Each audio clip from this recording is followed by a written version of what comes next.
Measurement of profit or gain.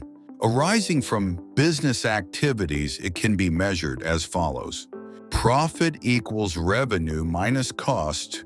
Revenue includes only the gross inflows of economic benefits received and receivable by the entity on its own account.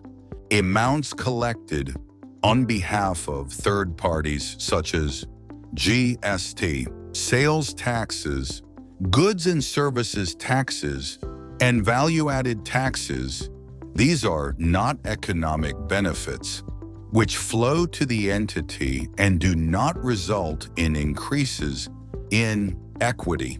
Therefore, they are excluded from revenue.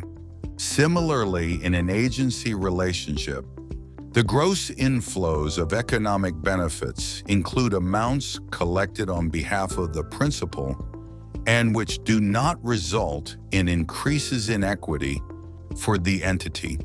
The amounts collected on behalf of the principal are not revenue. Instead, revenue is the amount of commission arises from sale of goods, rendering of services, interest, royalties, and dividends.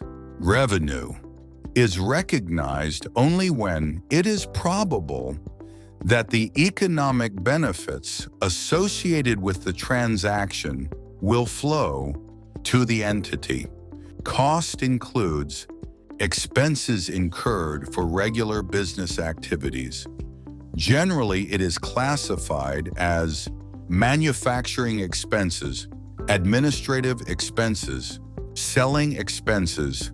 The matching concept is an accounting principle that requires the identification and recording of expenses associated with revenue earned and recognized during the same accounting period. It follows, therefore, that when expenses in a period are matched with the revenues generated for the same period, the result is the net income or loss for that period. Thank you for watching. If you enjoyed this video, don't forget to give it a thumbs up. I'd love to hear your thoughts, so drop a comment below. And most importantly, hit that subscribe button and press the bell icon so you never miss an update.